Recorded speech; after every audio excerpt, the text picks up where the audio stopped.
Hi, so today I'm going to be telling you my top 10 plants for low light. Like, I know about like low light plants because like there are some apartments out there that have like really good lighting, like southwest facing windows, but my apartment is like many of the other ones that it blocks so much natural sunlight coming into the window, and also there's like a building right in front of my window.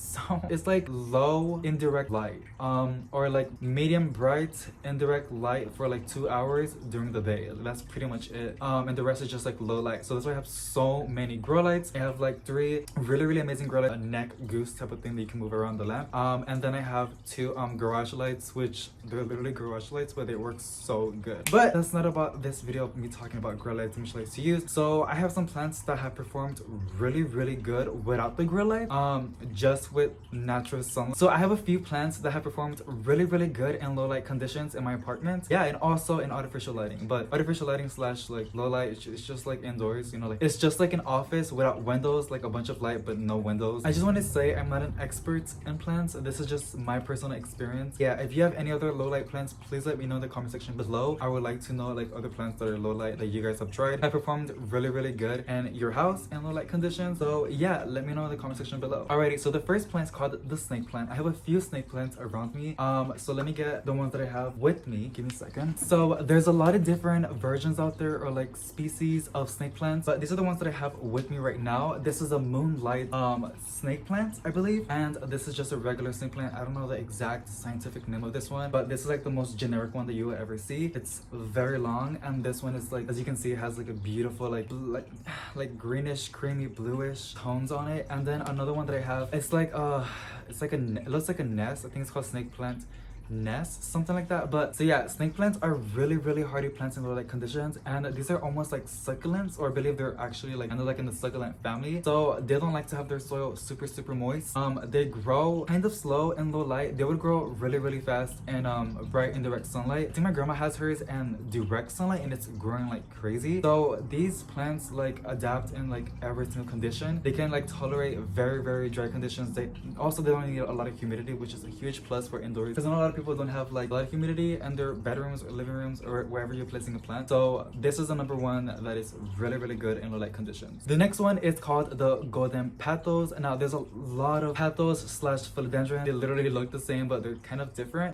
But I've experienced with a lot of them. So like this one is not the golden petals, but it's like in the same family. It's like a philodendron. This is, I believe it's called green heart leaf philodendron, a really hardy plant. And like the trick about like low light plants is the more green you see, the more it can tolerate low light, because it needs, you know, the foliage to be green to absorb all the light for photosynthesis. That's the key about this one. This one also is in the golden petals. I'm about to show you the golden petals in a second, but this one is almost like the same family, but it's like variegated and it's white. I believe this is called the white frost philodendron. This one is really good because it has variegation. It needs more light than the regular petals. Same thing, just it's variegated and it needs more light. Now let me go show you the exact golden petals. So I can't really show it like lifted because it's really heavy, but this is the golden petals. This one has humongous leaves. The reason why it has yellow leaves, it's very normal for that to happen, especially if it's like the old ones. It just means it's getting like bigger. Don't say it's because it's overwatering or underwatering. This plant, I prefer for it to be a bottom watered. You really want to like get the entire soil like moist. But yeah, this one's really good in low light, and it's very huge.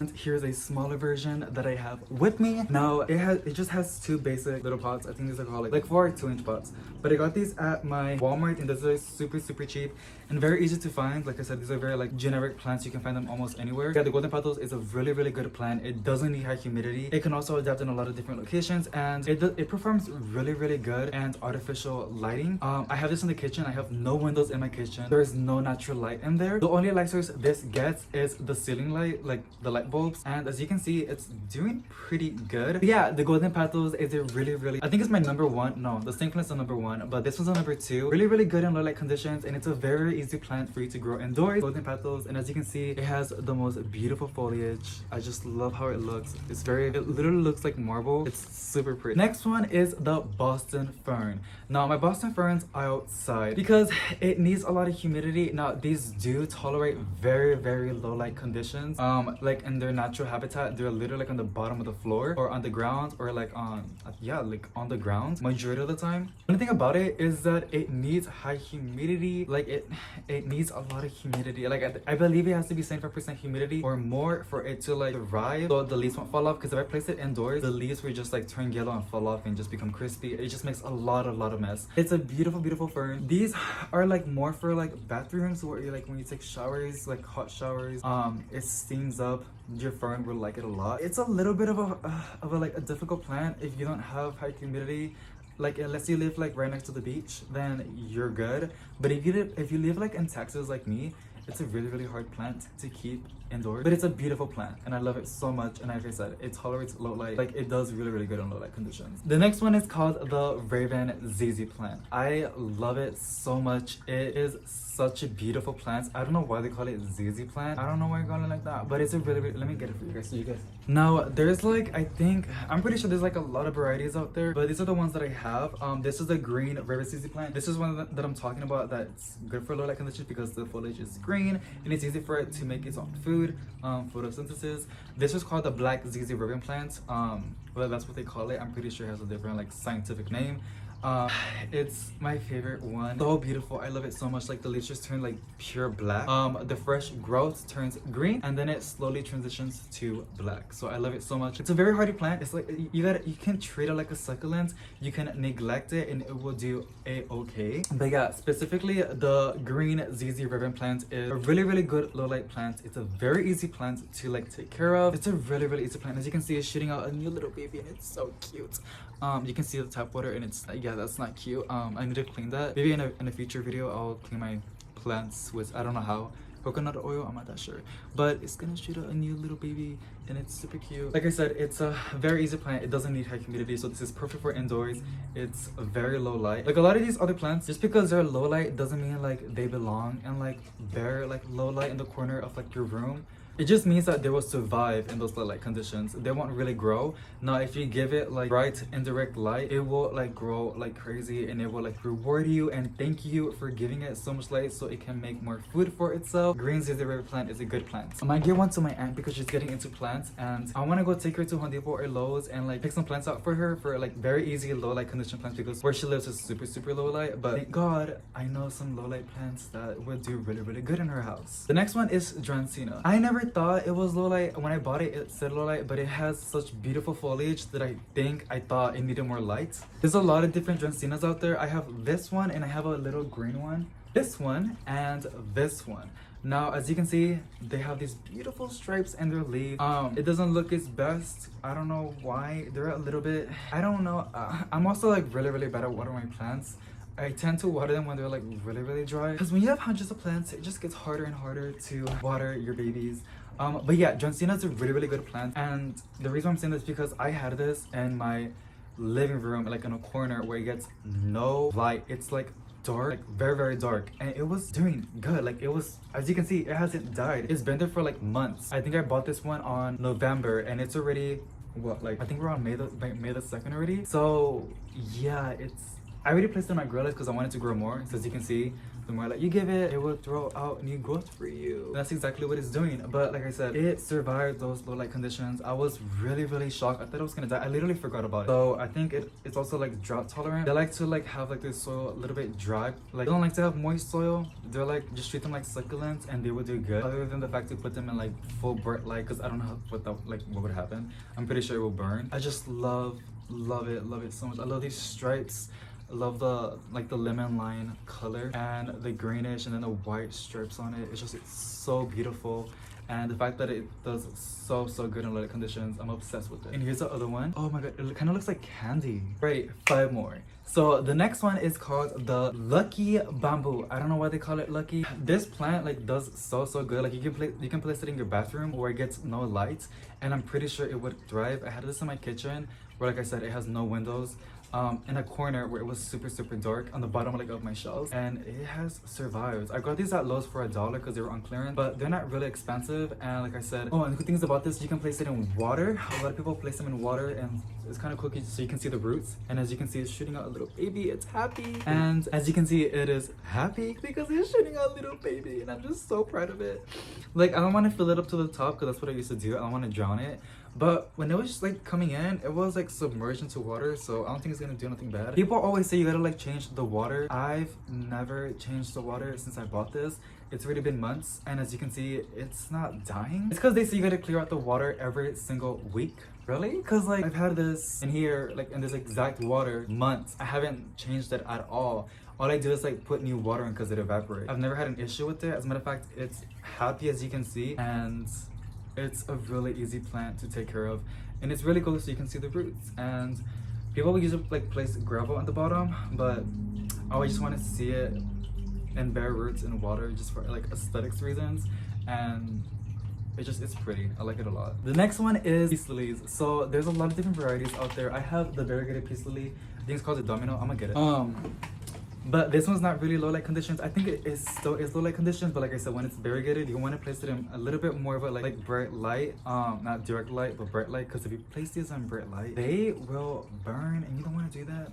I got this one at Plantarina. So if you guys see the Plantarina unboxing video, I bought this one, Calanthias, and my string of hearts. But yeah, I got it for $25, and it was in a 4-inch pot, and then I repotted it in a bigger pot. I think this is a 6-inch pot, but it's so pretty. I love it so much. So yeah, and there's like bigger ones. I have a bigger one. I forgot the scientific name. It's like a bigger peace lily with bigger leaves, beautiful. And then I have the smaller version, which is in my patio because they were not doing so good. The big one got burned, and the other two, I think they got like root rot a little bit because I was watering them way too much, because I heard that they like to have their soil moist, and I get confused between moist and wet soil. But I ended up placing it outside, so like because it's hot outside, it will evaporate a lot faster, and that's what's happening, and the plants are doing really good. Oh, and I also ended up putting benzoyl peroxide, benzoyl peroxide on the soil to like disinfect it and help the roots out a little bit. But yeah, it's doing really good outside. The only one I have indoors is my variegated peace lily because she's expensive, she's beautiful, and she's rare. It's not really that rare, but it's harder to find in my location. Peace lilies are an amazing plant, and also they don't really need a lot of humidity. They would do really good in high humidity, but they can survive and low light conditions and low humidity. And also the cool thing about peace lilies is that when they need water, they will like go all the way down, and as soon as you give it water, it will like bounce back up like nothing happened. They are very forgiving plants. I've learned that with peace lily. The next one is Calanthias. Calanthias are my favorite plants, and the reason why they're not number one is because they're like drama queens in the plant community. Like they have like very specific requirements. They need high humidity, and majority of them, some of them like can like tolerate low humidity. They need high humidity, and also they need like purified water. They don't like tap water, especially if tap water is heavy like mine.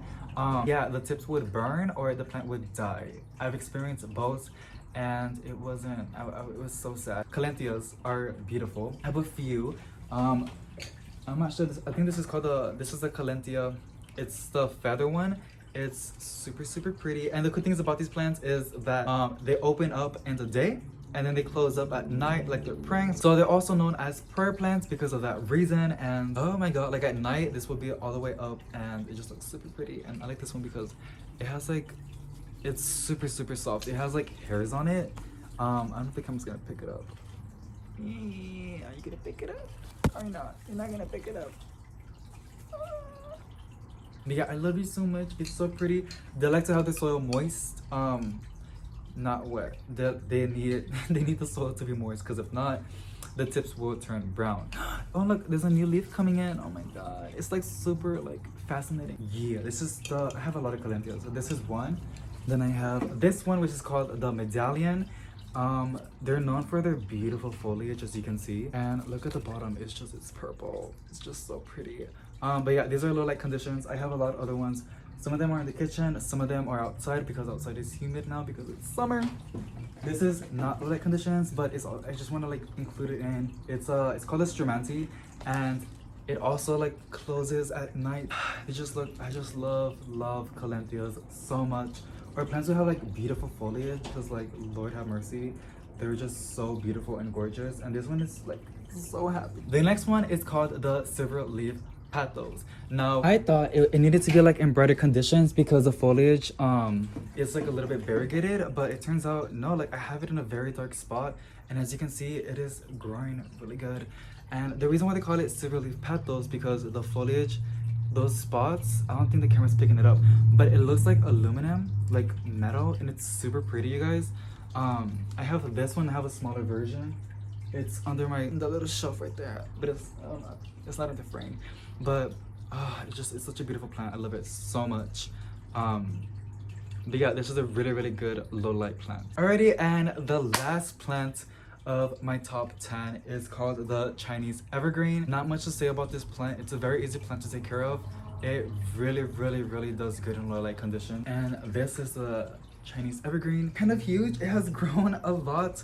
Now the bottom leaves are starting to, like, you know, not look so cute, but it's normal when that happens. As long as it's shooting out, this is a new leaf, and here's another one. As long as like giving out new leaves, that's all that matters. Oh my god, it's just, I love it so much. Like there are calenthes that are low light, but some of them need a little bit more light. There are some Chinese evergreens that are low light. This is one of them, and there are others that need a little bit more light. The more color you see in the foliage, the more light it needs. The more green you see, the more it can tolerate low light conditions. Alrighty guys, so those are my top 10 low light plants. Now there are a lot of other low light plants like spider plants, bird's nest fern, ivies. There's so many out there, and I couldn't fit it all in the top 10 list, but I know it was a super long video. I hope you guys enjoyed it. I try to be as open as I can because it's kind of like uncomfortable filming. I feel like a little bit shy, but I hope you guys got some information out of this. And yeah, thank you so much for watching. I'll see you guys on the next one. Oh, by the way, before you go, it will mean so much to me, you guys can give this video a big thumbs up to let me know they want to see another one, and subscribe for my plant related videos, because like I try to upload every other day, but it's a little bit hard because like I don't know what to post and I don't like filming, but I do like creating content for you guys to watch, and I love sharing like my experience that I've been through with plants, good and bad, with you guys. And I'm super excited because I'm already moving out of these apartments. It was a blessing being here because I gotta, you know, I've like, it's, you know, it's my home, and it's like a place where I called home, and I was safe. But my plants, like, they were not doing so good because the light like it's so bad. So yeah, thank you so much for watching. I'll see you guys on the next one. Bye.